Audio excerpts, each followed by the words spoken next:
ನಿನ್ನಷ್ಟು ಬೇಕೆನ್ನ ಹೃದಯಕ್ಕೆ ರಾಮ, ನಿನ್ನಷ್ಟು ನೆಮ್ಮದಿಯು ಎಲ್ಲಿಹುದು ರಾಮ. ನಿನ್ನಷ್ಟು ಬೇಕೆನ್ನ ಹೃದಯಕ್ಕೆ ರಾಮ, ನಿನ್ನಷ್ಟು ನೆಮ್ಮದಿಯು ಎಲ್ಲಿಹುದು ರಾಮ.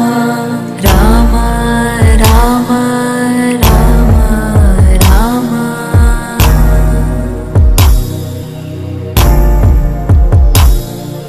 ನಿನ್ನಿಷ್ಟದಂತೆನ್ನ ಇಟ್ಟಿರುವೆ ರಾಮ, ನನ್ನಿಷ್ಟದಂತೆಲ್ಲ ಕೊಟ್ಟಿರುವೆ ರಾಮ. ಕಷ್ಟಗಳ ಕೊಡಬೇಡ ಎನ್ನಲಾರೆ ರಾಮ, ಕಷ್ಟ ಸಹಿಸುವ ಸಹನೆ ಕೊಡು ನನಗೆ ರಾಮ. ಕಷ್ಟ ಸಹಿಸುವ ಸಹನೆ ಇನ್ನಷ್ಟು ರಾಮ, ಕಷ್ಟ ಸಹಿಸುವ ಸಹನೆ ನಿನ್ನಷ್ಟು ರಾಮ. ರಘುರಾಮ ರಘುರಾಮ ರಘುರಾಮ ರಾಮ, ರಘುರಾಮ ರಘುರಾಮ ರಘುರಾಮ ರಾಮ. ನಿನ್ನಷ್ಟು ಬೇಕೆನ್ನ ಹೃದಯಕ್ಕೆ ರಾಮ, ನಿನ್ನಷ್ಟು ನೆಮ್ಮದಿಯು ರಾಮ. ನಿನ್ನಷ್ಟು ಬೇಕೆನ್ನ ಹೃದಯಕ್ಕೆ ರಾಮ, ನಿನ್ನಷ್ಟು ನೆಮ್ಮದಿಯು ರಾಮ. ಜಯ ಶ್ರೀರಾಮ್, ಜಯ ಜಯ ಶ್ರೀರಾಮ್. ರಾಮ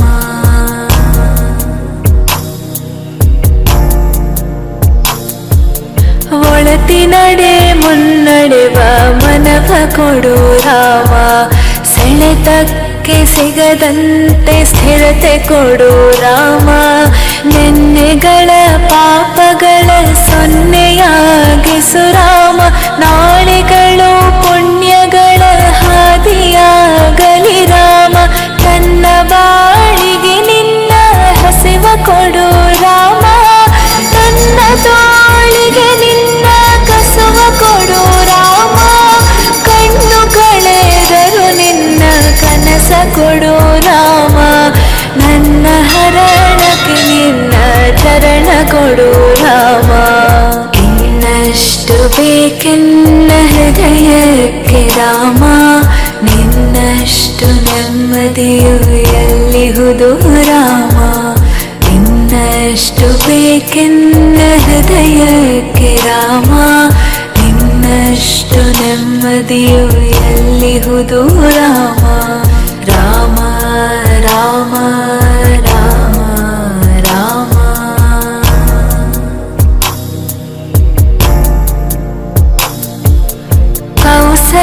ಕೌಸಲ್ಯಾಗುವೆನು ಮಡಿಲಲಿರು ರಾಮ, ವೈದೇಹಿಯಾಗುವೆನು ಒಡನಾಡು ರಾಮ. ಪಾದುಕೆಯ ತಲೆಯಲಿಡು ಭರತನಾಗುವೆ ರಾಮ, ಸಹವಾಸ ಕೊಡು ನನಗೆ ಸೌಮೇತ್ರ. ಎಲ್ಲರಿಗೂ ನಮಸ್ಕಾರ.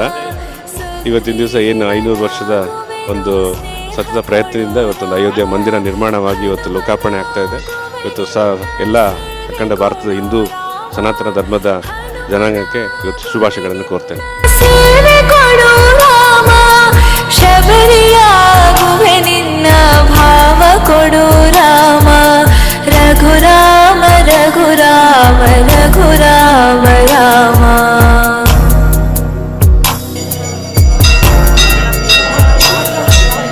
ಇನ್ನಷ್ಟು ಬೇಕೆನ್ನ ಹೃದಯಕ್ಕೆ ರಾಮ, ನಿನ್ನಷ್ಟು ನೆಮ್ಮದಿಯು ಎಲ್ಲಿಹುದು ರಾಮ. ನಿನ್ನಷ್ಟು ಬೇಕೆನ್ನ ಹೃದಯಕ್ಕೆ ರಾಮ, ನಿನ್ನಷ್ಟು ನೆಮ್ಮದಿಯು ಎಲ್ಲಿಹುದು ರಾಮ. ರಾಮ ರಾಮ ರಾಮ ರಾಮ.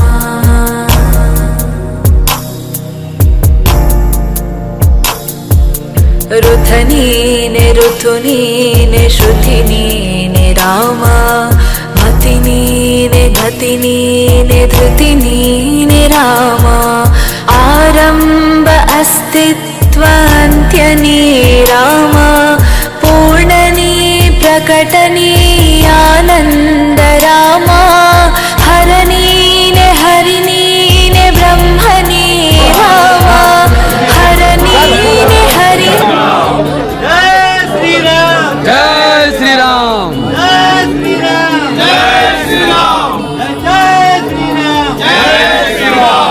ನರೇಂದ್ರ ಮೋದಿಜಿಯವರಿಗೆ ಆ ಭಗವಂತ ಶ್ರೀರಾಮ ಇನ್ನೂ ಹೆಚ್ಚು ಶಕ್ತಿಯನ್ನು ನೀಡಿ ಭಾರತ ದೇಶವನ್ನು ವಿಶ್ವದ ನಾಯಕನನ್ನಾಗಿ ಮಾಡ್ತಕ್ಕಂಥ ಶಕ್ತಿ ಆ ಭಗವಂತ ಕರುಣಿಸ್ಲಿ ಅಂತಕ್ಕಂಥ ಮಾತನಾಡುತ್ತಾ, ಇನ್ನು ಮುಂದಿನ ದಿನ ಭಾರತಕ್ಕೆ ರಾಮರಾಜ್ಯ ಅಂದರೆ ಎಲ್ಲರೂ ಶಾಂತಿ, ನೆಮ್ಮದಿ, ಸಮಾಧಾನದಿಂದ ಬದುಕೋದೇ ರಾಮರಾಜ್ಯ.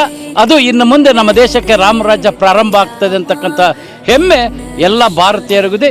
ವಿಶ್ವದ ಎಲ್ಲ ಕಡೆ ಈ ಒಂದು ವಿಜಯೋತ್ಸವವನ್ನು ಆಚರಿಸ್ತಾ ಇರ್ತಕ್ಕಂಥದ್ದು ನೋಡಿದರೆ ನಿಜವಾಗ್ಲೂ ಹಿಂದೂ ಧರ್ಮ ಇವತ್ತು ವಿಶ್ವಕ್ಕೆ ಮಾದರಿ ಧರ್ಮ.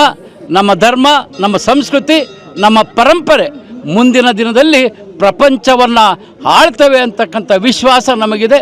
ತಮಗೆಲ್ಲರಿಗೂ ಈ ದಿನದ ಅಯೋಧ್ಯೆಯಲ್ಲಿ ರಾಮ ಮಂದಿರ ಏನು ಪ್ರತಿಷ್ಠಾಪನೆ ಆಗ್ತಾ ಇದೆ ಅದರ ಶುಭಾಶಯಗಳು. ಧನ್ಯವಾದ. ಸಂಕಲ್ಪ ಇವತ್ತು ಈಡೇರಿದೆ. ಭಾರತೀಯರ ಪಾಲಿಗೆ ಇವತ್ತು ಭಾಳ ಒಂದು ಒಳ್ಳೆಯ ಸುದಿನ. ಇಡೀ ವಿಶ್ವ ಭಾರತದತ್ತ ನೋಡ್ತಾ ಇದೆ. ಇವತ್ತು ಹಿಂದೂ ಸಮಾಜ ಏಕತೆಯಿಂದ ಇವತ್ತು ಸಾಧನೆ ಆಗಿದೆ. ಅನೇಕ ತ್ಯಾಗ ಬಲಿದಾನಗಳಿಂದ ಆಗಿರ್ತಕ್ಕಂಥ ಈ ಸಾಧನೆ ಭಾರತದ ಒಂದು ಕೀರ್ತಿ ಇಡೀ ವಿಶ್ವದೆಲ್ಲೆಡೆ ಪಸರಿಸ್ತಾ ಇದೆ. ಇವತ್ತು ವಿಶ್ವನಾಯಕ ನರೇಂದ್ರ ಮೋದಿಯವರ ಕಾಲಘಟ್ಟದಲ್ಲಿ ಇಂಥ ಒಂದು ಮಹತ್ತರವಾಗಿರ್ತಕ್ಕಂಥ ಕಾರ್ಯ ಆಗಿದೆ. ಇಡೀ ಭಾರತದಲ್ಲಿ ಇವತ್ತು ಹಬ್ಬದ ವಾತಾವರಣ ಸೃಷ್ಟಿಯಾಗಿದೆ. ಭಾರತ ಅನೇಕ ಜಾತಿ ಪಂಗಡಗಳಿಂದ ವಿಭಜನೆ ಆದರೂ ಕೂಡ ಇವತ್ತು ರಾಮನ ಹೆಸರಿನಲ್ಲಿ ಒಗ್ಗೂಡ್ತಾ ಇದೆ. ರಾಮ ಅಂದ್ರೇ ಒಗ್ಗೂಡೋದು, ರಾಮ ಅಂದ್ರೇ ಒಂದು ಮೇರು ವ್ಯಕ್ತಿತ್ವ. ಇವತ್ತು ರಾಮರಾಜ್ಯದ ಕನಸನ್ನು ಏನು ಮಹಾತ್ಮ ಗಾಂಧೀಜಿಯವರ ಕಾಲದಿಂದ ಕಂಡಿದ್ರೋ ಇವತ್ತು ಸಾಕಾರಗೊಳ್ತಾ ಇದೆ. ಇವತ್ತು ಇಡೀ ವಿಶ್ವವನ್ನು ನಡೆಸುವಂಥ ತಾಕತ್ತು ಭಾರತಕ್ಕೆ ಬರ್ತಾ ಇದೆ. ಇವತ್ತು ಭಾರತದ ಉದ್ದಗಲಕ್ಕೂ ಸಂತೋಷ, ಸಡಗರ, ಸಂಭ್ರಮವನ್ನು ನೋಡಿದರೆ ಭಾರತ ಇನ್ನೂ ಮುಂದಿನ ದಿನಗಳಲ್ಲಿ ಅತಿ ಎತ್ತರಕ್ಕೆ ಎಲ್ಲ ರಂಗದಲ್ಲೂ ಇವತ್ತು ಧಾರ್ಮಿಕವಾಗಿ, ಆರ್ಥಿಕವಾಗಿ, ಸಾಮಾಜಿಕವಾಗಿ ಎಲ್ಲ ರಂಗದಲ್ಲೂ ಕೂಡ ಭಾರತ ಒಂದು ಮೇರು ಒಂದು ಮಟ್ಟಕ್ಕೆ ಹೋಗುತ್ತೆ ಅಂದರೆ ತಪ್ಪಾಗಲಿಕ್ಕಿಲ್ಲ.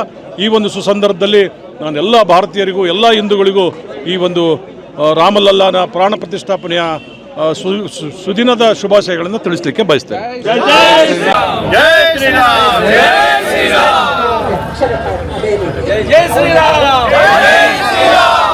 ನಮಸ್ಕಾರ. ಅಯೋಧ್ಯ ಶ್ರೀರಾಮ ಮಂದಿರದ ಒಂದು ಹೋರಾಟಕ್ಕೆ ಒಂದು ದೊಡ್ಡ ಇತಿಹಾಸ ಇದೆ. ಕಳೆದ 500 ವರ್ಷದ ಇತಿಹಾಸ ಇದ್ದರೂ ಸಹ ಈ ದೇವಸ್ಥಾನ ನಿರ್ಮಾಣಕ್ಕೋಸ್ಕರ 33 ವರ್ಷದಿಂದ ದೊಡ್ಡ ಪ್ರಮಾಣದ ಹೋರಾಟ ಆಯಿತು. ಆ ಸಂದರ್ಭದಲ್ಲಿ ನಾವೆಲ್ಲ ಕರಸೇವಕರಾಗಿ ಹೋಗಿರ್ತಕ್ಕಂಥದ್ದು ಇನ್ನೂ ಭಾಳಷ್ಟು ಜನ ಇದ್ದಾರೆ. ಮಧ್ಯದಲ್ಲಿ ಪ್ರಕಾಶ್ ದೇಶಪಾಂಡೆ ಅವರಿದ್ದಾರೆ, ಚಂದ್ರಶೇಖರ್ ಇದ್ದಾರೆ, ಬಡ್ಗೇರ್ ಅವರಿದ್ದಾರೆ, ಶಿವಕುಮಾರ್ ಅವರಿದ್ದಾರೆ, ಗೋವಿಂದರಾವ್ ಇದ್ದಾರೆ, ಗೋವಿಂದ್ ಭಟ್ರು ಇದ್ದಾರೆ, ಪ್ರಕಾಶ್ ಶೆಟ್ಟರ್ ಇದ್ದಾರೆ, ಸದಾಶಿವ ಜಂಬಿಗಿ ಇದ್ದಾರೆ.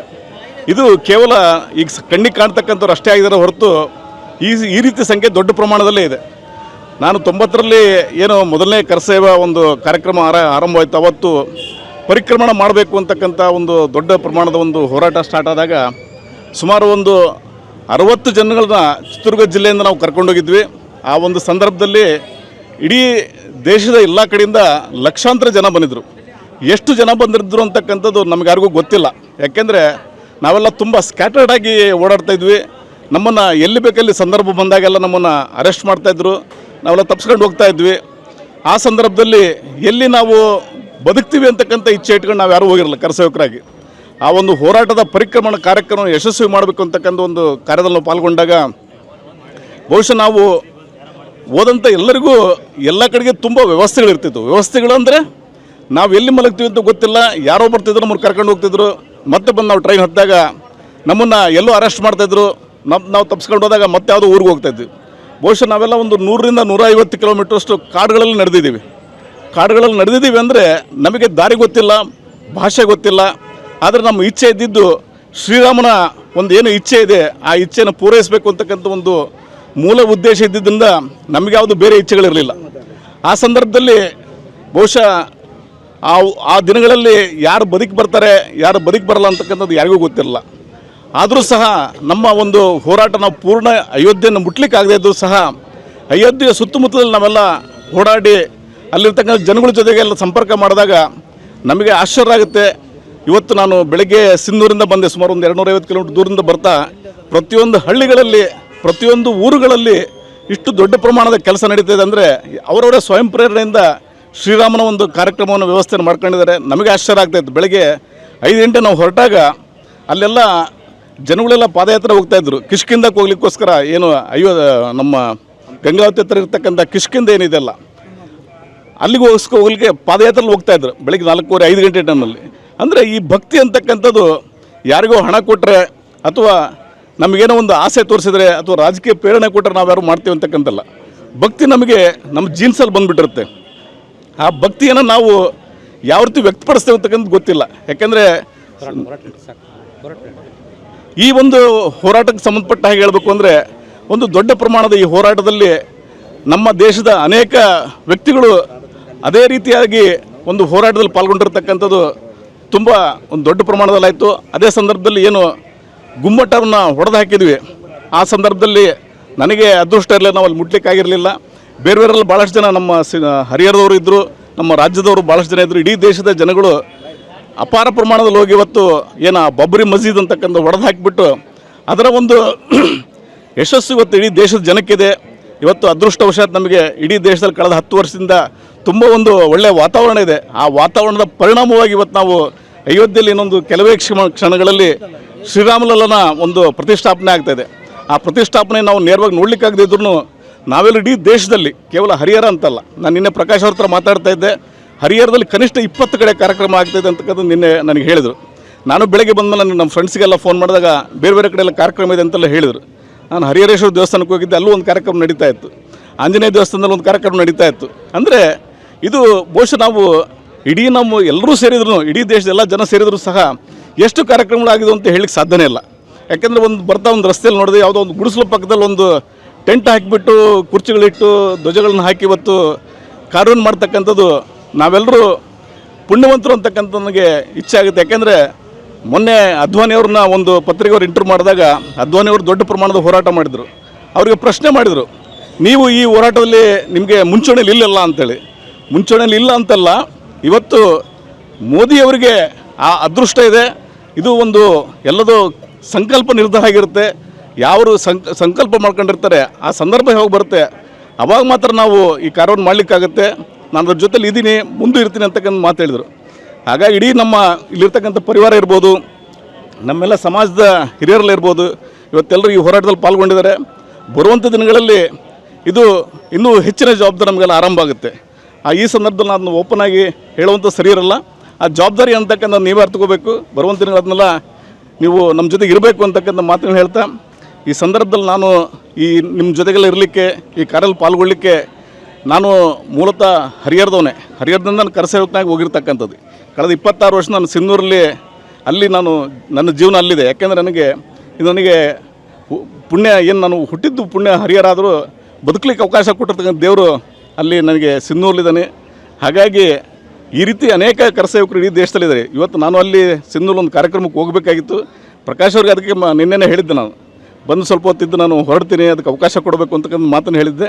ಇವತ್ತು ನಮಗೆಲ್ಲರಿಗೂ ನಿಮ್ಮನ್ನೆಲ್ಲ ಭೇಟಿ ಮಾಡಲಿಕ್ಕೆ, ನಿಮ್ಮ ದರ್ಶನ ಮಾಡ್ಕೊಳ್ಳಿಕ್ಕೆ ಶ್ರೀರಾಮನ ಇಚ್ಛೆ ನನಗಿತ್ತು ಅಂತಕ್ಕಂಥದ್ದು ಅನಿಸ್ಕೊಂಡು ಇವತ್ತು ನಮಗೆಲ್ಲರಿಗೂ ಹೊಂದಿಸಿ ನಾನು ಮಾತು ಮುಗಿಸ್ತೀನಿ. ಜೈ ಶ್ರೀರಾಮ್. ರಾಜಶೇಖರ್ ಹೇಳಿದರು, ಪ್ರಕಾಶ್ ದೇಶಪಾಂಡೆ ಪ್ರಚಾರಕ. ರಾಜಶೇಖರ್ ಹೇಳಿದರು ಮುಟ್ಲಿಕ್ಕಾಗಲಿಲ್ಲ ಅಂಥೇಳಿ. ಅದು ಕೆಲವರ ಸಮಸ್ಯೆ. ಅದು ನಾವು 6 ಜನ ಹೋಗಿದ್ವಿ ಇಲ್ಲಿಂದ, ಅಂದರೆ 90ರಲ್ಲಿ ಮುಟ್ಟಿದ್ದು 3 ಜನ. ಒಬ್ಬರು ರಾಯಚೂರು ಸ್ಟೇಷನಲ್ಲೇ ಅವ್ರಿಗೇನೋ ಆರೋಗ್ಯ ಸಮಸ್ಯೆ ಆಗಿದ್ದರು. ಸ್ಥಿತಿ ಹೆಂಗಿತ್ತು ಅಂತಂದರೆ, ಅಯೋಧ್ಯೆನ ಒಂದು ಸರಿ ಕಲ್ಪನೆ ಮಾಡ್ಕೊಳ್ಳಿ, ಕರ್ನಾಟಕದಲ್ಲಿ ಹರಿಹರ ನಡುವೆ. ಹಾಗೆ ಅಯೋಧ್ಯೆ ಉತ್ತರ ಪ್ರದೇಶದ ಒಂದು ಭಾಗದಲ್ಲಿ ಬರ್ತದೆ, ತುದಿಗಿಲ್ಲ. ಉತ್ತರ ಪ್ರದೇಶ ಎಂಟ್ರ ತಕ್ಷಣ ಅರೆಸ್ಟ್ ಮಾಡ್ತಿದ್ರು. ಕೆಲವು ಜನ ಅಲ್ಲಿ ಸೇರ್ಕೊಂಡು ಹೋಗೋಣ ಅಂತ ಏನಾಗ್ತದೆ ಅಂಥೇಳಿ. ಬಹುಶಃ ಇಲ್ಲಿ ಕೇಳಿ ಪ್ರಶ್ನೆ ಎಲ್ಲರಿಗೂ ಆಶ್ಚರ್ಯ ಆಗ್ಬೋದು, ನಮ್ಮ ಜೀವನದಲ್ಲಿ ಅಂದರೆ ಟ್ರೈನ್ ಜಗ್ಗಿದ್ದೀವಿ ನಾವು ಚೈನಾ, ಯಾವನು ಕೇಳಿ ಇಲ್ಲಪ್ಪ ಮಾಡಬಾರ್ದು ಅಂತ ಹೇಳ್ತಾರೆ. ಆದರೆ ಅವಾಗ ಸಹಜ ಕ್ರಿಯೆ ಆಗಬೇಕಾಯ್ತು ನಮಗದು. ಮತ್ತು ಅದನ್ನೂ ಮಾಡಿದ್ವಿ. ಅದಾದ ಮೇಲೆ ನಡ್ಕೊಂಡು ಹೋಗ್ಬೇಕು. ಇವ್ರು ಹೇಳ್ದಂಗೆ ದದ್ರಿ ಅಂತ ಒಂದು ಗ್ರಾಮ ಬರ್ತದೆ, ಮಾರ್ಕಾಂಡ್ ಸ್ಟೇಷನ್ ದದ್ರಿ ಅಂತ ಗ್ರಾಮ ಬರ್ತದೆ. ಅಲ್ಲಿ ನಮ್ಮನ್ನು ಅರೆಸ್ಟ್ ಮಾಡ್ಲಿಕ್ಕೆ ಬೇರೆ ಕುತಂತ್ರ ಮಾಡಿದರು. ಅಲ್ಲಿ ನಾವು ಮುಟ್ಟಿದ ಸುಮಾರು ಸಂಜೆ 6 ಗಂಟೆ. ಇನ್ನೂ ನಾವು ಮುಟ್ಟಿ ನಮ್ಮ ಜಮಖಾನ ಹಾಸ್ಕೊಂಡಿಲ್ಲ, ವ್ಯಾನ್ ಬಂದ್ಬಿಡ್ತು. ನಮ್ಮವ್ರು ಎಲ್ಲರೂ ಅರೆಸ್ಟ್ ಆಗಬೇಕು ಅಂದರು. ನಾವೊಂದು 6-8 ಜನ ಮಾತ್ರ ನಿಶ್ಚಯ ಮಾಡಿದ್ವಿ, ಅರೆಸ್ಟಾಗಿ ಇಲ್ಲಿ ತನಕ ಯಾಕೆ ಬರಬೇಕು, ತಪ್ಪಿಸ್ಕೊಳ್ಳಿದ್ದಾರೆ, ತಪ್ಪಿಸ್ಕೊಳ್ಳೋಣಂತೆ, ಇದ್ರ ಮೇಲೆ ಸಿಕ್ಕಿಸಿರೋಣ ಅಂತೀವಿ. ನಾವು 6 ಜನ ತಪ್ಪಿಸ್ಕೊಂಡ್ವಿ. ಪ್ರಕಾಶ್ ದೇಶಪಾಂಡೆ, ರಾಜೀವ್ ಶಾಸ್ತ್ರಿ, ಹಾಲಸ್ವಾಮಿ, ದೇವರಾಜು, ಶಾಂತರಾಮ್ ಅಂತ ಹೇಳ್ಬೋನು, ಇನ್ನೊಬ್ಬ ಚಂದ್ರಪ್ಪ ಅಂತೇಳಿ. ಈ 6 ಜನ ತಪ್ಪಿಸ್ಕೊಂಡ್ಮೇಲೆ ಅಲ್ಲೊಂದು ದೊಡ್ಡ ಅಡವಿ ಹಗಲು ಹೊತ್ತು ಹೋಗ್ಲಿಕ್ಕೆ ಹೆದರಿಕೆ ಬರ್ತಿತ್ತು ನಮಗೆ. ಅವ್ರು ಹೋಗಲೇಬೇಕು, ಬೇರೆ ದಾರಿ ನಾವೆಲ್ಲಿ ವಾಸ ಮಾಡ್ಲಿಕ್ಕೆ ಹೋಗಿಲ್ಲ ನಾವಲ್ಲಿ. ಅದು ಚಂಬಲ್ನೇ ಅದು. ಅಲ್ಲಿಂದ ಮುಂದೆ ಹೋದರೆ ಅನಸೂಯ ಅಂತ ನೀವು ಕೇಳ್ತೀರಿ, ಅನಸೂಯದಲ್ಲಿ ಎಲ್ಲ ಸೇರಿದ್ವಿ. ಅಲ್ಲಿ ಸುಮಾರು ಒಂದು 2,000 ಜನ ಅಲ್ಲಿ. ಅವ್ರಿಗೆ ಎಷ್ಟು ದಿವಸ ಇರಬೇಕಲ್ಲ, ನಾವು ವಾಸಕ್ಕೆ ಹೋಗಿಲ್ಲ. ಅಲ್ಲಿಂದ ಚಿತ್ರಕೂಟಕ್ಕೆ ಬರಬೇಕು ಅಂದ್ವಿ. ಚಿತ್ರಕೂಟಕ್ಕೆ ಬಂದರೆ ಅಲ್ಲಿ ದೊಡ್ಡ ದೊಡ್ಡ ನಮ್ಮ ರಾಜ್ಯದ ಆಗಿನ ನಾಯಕರುಗಳು, ಈಗೂ ನಾಯಕರುಗಳೇ ಅವರು, ಯಡಿಯೂರಪ್ಪ, ಈಶ್ವರಪ್ಪ, DS ಶಂಕರಮೂರ್ತಿ, ಸುಮಾರು ಒಂದು 2,000 ಜನ ಎಲ್ಲ ಅವ್ರಾಗ ಆಂಧ್ರದವರೆಲ್ಲ ಇದ್ದರು. ಏನು ಮಾಡೋಕೆ ಅಂತ ಪ್ರಶ್ನೆ ಮಾಡಿದ ತಕ್ಷಣ ಇಲ್ಲಿ ನಾವು ಇಲ್ಲಿಗೆ ಬಂದಿಲ್ಲ, ಹೋಗಲೇಬೇಕು. ಈ ಹರಿಹರದ ನದಿ ದಾಟಿದ ತಕ್ಷಣ ಈಗ ಹಾವೇರಿ ಡಿಸ್ಟ್ರಿಕ್ಟ್ ಆಗ್ತಲ್ಲ, ಹಾಗೆ 1 ಕಿಲೋಮೀಟರ್ ದಾಟಿದರೆ ಉತ್ತರ ಪ್ರದೇಶ್. ನಾವು ಮಧ್ಯಪ್ರದೇಶದಾಗಿದ್ವಿ ಅರೆಸ್ಟ್ ಆಗೋ ಹೊತ್ತಿನಲ್ಲಿ. ಅಲ್ಲಿ ಹೋದ್ವಿ. ಅಲ್ಲಿ ಹೋದ ತಕ್ಷಣ ಅವ್ರು ನಾವು 2,000 ಜನ ಅರೆಸ್ಟ್ ಮಾಡಲಿಕ್ಕಿಲ್ಲ ಅಂತ ತಿಳ್ಕೊಂಡಿದ್ವಿ. ಆದರೆ ಅವ್ರೇನು ಮಾಡಿದ್ರು, ಖಾಲಿ ಲಾರಿ ತಂದು ನಿಲ್ಲಿಸಿದ್ರು. ಖಾಲಿ ಲಾರಿ ತಿಂತಿದ್ರಾಗೆಲ್ಲ ಹತ್ತಿರಿ ಅಂದರು. ಒಂದು ಲಾರಿಯಲ್ಲಿ ಸುಮಾರು 50ರಿಂದ 60 ಜನ ಹತ್ತಿ ಆದಮೇಲೆ ಲಾರಿ ಬಿಟ್ಟು, ಲಾರಿ ಎಷ್ಟು ದೂರ ಬಿಡಬೇಕು, ಸುಮಾರು ಒಂದು 15-20 ಕಿಲೋಮೀಟರ್ ನಡುವ ಅಡವಿಯಲ್ಲಿ ಹೋಯ್ದ. ಇಳಿರಿ ಅಂತ ಹೇಳಿದ್ರು. ಆದರೆ ಯಡಿಯೂರಪ್ಪನವ್ರದ್ದು ಒಂದು ವಿಶೇಷತೆ ಅಂತಂದರೆ ಆವಾಗ ಹೋರಾಟ ಭಾವನೆ. ಅವ್ರು ಹೇಳಿದ್ರು, ಇಳಿರಿ, ಲಾರಿ ಮುಂದೆ ಮಲ್ಕೊಂಬಿಡ್ರಿ, ಅವ್ನು ಹೆಂಗೆ ಹೊಡಿತಾನೆ ನೋಡಂತೆ ಅಂತೇಳಿ. ಆ ಪೊಲೀಸು SP ಅದೇ ನಮ್ಮ ಹತ್ರ ಅಷ್ಟೇ ಬೇಕವ್ರು, ಬಿಡಂಗಿಲ್ಲ, ನಾವು ನಮ್ಮನ್ನು ಕರ್ಕೊಂಡು ಹೋಗು. ಕೊನೆಗೆ ನಮ್ಗೆ ಊಟದ ಸ್ಥಿತಿ ಏನು ಅಂತ ಬಂತು. ಅಲ್ಲಿ ಮಾರ್ಕಾಂಡ್ ಅಂತ ಒಂದು ಹಳ್ಳಿ, ಆ ಹಳ್ಳಿಯ ಜನ ಒಂದು ನಾವು ಇಷ್ಟು ಮುಟ್ಲಿಕ್ಕೆ ಮುಖ್ಯವಾಗಿ ಅಂದರೆ ಈಗ ಇರೋದು ವಾತಾವರಣ ಅಲ್ಲ, ಆಗ ಪ್ರತಿ ಹಳ್ಳಿಯೂ ಪ್ರತಿಯೊಬ್ಬನೂ ನಮ್ಗೆ ಸಹಕಾರ ಕೊಡ್ತಿದ್ರು.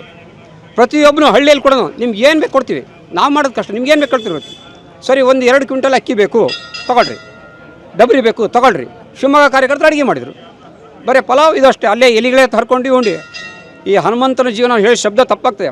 ಮಂಗನ್ಗಳು ಹೆಂಗೆ ಬದುಕಿದ್ರು ಅಂತ ಹೇಳ್ತಾರಲ್ಲ, ಹಂಗೆ ಮಲ್ಕೋಬೇಕು ಅಷ್ಟೇ. ಅಲ್ಲಿ ಇವತ್ತು ನೀವು ಬೇರೆ ಬೇರೆ ಕ್ಯಾಂಪಿಗೆ ಹೋಗಿರ್ಬೋದು, ಅಲ್ಲಿ ವಸತಿ ಎಲ್ಲಿ, ಸ್ನಾನ ಎಲ್ಲಿ, ಶೌಚ ಅಲ್ಲಿ ಏನೂ ಇಲ್ಲ. ಇದೇ ಥರ ಹೋರಾಟ ಮಾಡ್ಕೊಂಡು ತೊಗೊಂಡ್ವಿ. ರಕ್ಷಣೆನೂ ನಮ್ಮ ಸಮಾಜ ಕೊಡ್ತಾಯಿತ್ತು. ಅಯೋಧ್ಯೆಯಲ್ಲಿ ಮುಟ್ಟಿದಾಗೂ ಅಷ್ಟೇ, ಎಲ್ಲಿ ಇಳಿಬೇಕು, ಅಷ್ಟು ಮನೆಯವೆ. ನೀವು ಯಾರ್ದಾರ ಮನೆಯಲ್ಲಿರಿ, ನಿಮ್ಗೆ ಯಾವ ಮನೇಲಿ ಯಾಕೆ ಅಂತ ಯಾರು ಕೇಳ್ದ, ಆ ಮನೆಯವ್ರು ಏನು ಹೇಳ್ತಾರೆ, ನಿಮ್ಮ ಸಾಮಾನುಗಳಿಗೆ ನಾವು ಜವಾಬ್ದಾರರಲ್ಲ, ನೀವೇ ಜವಾಬ್ದಾರು. ಇಡ್ಬೋದು, ಹೋಗ್ಬೋದು ಅಷ್ಟೇ ಹೋರಾಟಕ್ಕೆ. ಮತ್ತು ಅದೇ ಥರದಲ್ಲಿ ಆಯಿತು. ಅಕ್ಟೋಬರ್ 30 ನಾವು ಹೋಗಿದ್ದು ನವಂಬರ್ 1ಕ್ಕೆ. ಅಕ್ಟೋಬರ್ 30 ಗೋಲಿಬಾರ್ ಆಗಿತ್ತು. ಮತ್ತೊಂದು ಸೆಕೆಂಡ್ ಗೋಲಿಬಾರ್ ಆಗ್ತಂತ ಗೊತ್ತಿತ್ತು. ವಿಘ್ನ ಸಂತೋಷಿಗಳು ಅಂತಾರೆ, ಚೆನ್ನಾಗಿ ನಡೀತಿರೋ ಅಂತ ಒಂದು ಕಲ್ಲು ಹೋಗ್ಯದು. ಹಂಗೆ ನಮ್ಮಲ್ಲೂ ಕೆಲವು ಸೇರಿಕೊಂಡಿದ್ರು. ಮೆರವಣಿಗೆ ಸ್ಟಾರ್ಟ್ ಆಗಿ 5 ನಿಮಿಷಕ್ಕೆ ಒಂದು 4 ಜನ ಯಾರು ಕಲ್ಲು ಹೊಡೆದ್ರು. ಅಲ್ಲಿಂದ ಲಾಠಿ ಚಾರ್ಜ್ ಸ್ಟಾರ್ಟ್ ಆಯ್ತು, ಗೋಲಿಬಾರ್ ಸ್ಟಾರ್ಟ್ ಆಯ್ತು, ಅಶ್ರುವಾಯು ಸ್ಟಾರ್ಟ್ ಆಯ್ತು. ನಮ್ಮ ಮಗಲಿಗೆ ಹೆಣಗಳೂ ಬಿದ್ದವು. ಹೆಣ ತೊಗೊಂಡೋಗಿ ಅಲ್ಲಿ ತಾಲೂಕು ಆಫೀಸ್ಗೆ ಹಾಕ್ಬೇಕು. ತಾಲೂಕು ಆಫೀಸಲ್ಲೇ ಹತ್ತಿರ ಆಯ್ತು. ಈ ಎಲ್ಲ ಹೋರಾಟ ಮಾಡೋ ಹೊತ್ತಿನಲ್ಲಿ ನಮಗೆ ಹೇಳಬೇಕು ಅಂದರೆ ಸ್ವಂತ ಚಿಂತೆ ಏನು ಬರಲಿಲ್ಲ. ಮನೆಯಾಗ ಯಾರಿದ್ದಾರೆ, ಡ್ಯೂಟಿಗೆ ಹೋಗ್ಬೇಕಾ, ಅದು ಬರದೇ ಇಲ್ಲ ಅವಾಗ. ಅಷ್ಟೆಲ್ಲ ಹೋರಾಟ ಆದರೂ ಕೂಡ ಸಂತೋಷ ಇವತ್ತಾಗ್ತಾಯಿದೆ. ಇದೇ ಥರ ಈಗೇನು ಹೇಳ್ತಿರಲ್ಲ, ಇದ್ರ 10 ಪಟ್ಟಾಗಿ ಸಮಾಜಕ್ಕೆ ನಮ್ಮ ಸಮಾಜ ನಮ್ಗೆ ಸಪೋರ್ಟ್ ಮಾಡ್ತಿತ್ತು. ಹಿಂಗೆ ಸುಲಭವಾಗಿ ಮುಟ್ಟಿದ್ವಿ. ಯಾವುದೇ ಹಳ್ಳಿಗೆ ಹೋಗಲಿ ನಮ್ಮನ್ನು ಬಚಾವ್ ಮಾಡಲಿಕ್ಕೆ ಜನ ಇರ್ತಿದ್ರು. ಕೆಲವು ಕಡೆ ಅಂತ ಹೆಂಗೆ ಅಂದರೆ ಮಾರ್ಕಾಂಡದಿಂದ ಈ ಯಡಿಯೂರಪ್ಪ ಇವರು ಸವಾಸ ಬಿಟ್ಟು ನಾವು ಇವ್ರ ಜೊತೆ ಹೋದರೆ ನಾವು ಮುಟ್ಲಿಕ್ಕಾಗಲ್ಲ ಅಂಥೇಳಿ ನಾನು 6 ಜನ ಟೀಮ್ ಹೇಳಿದ್ನಲ್ಲ.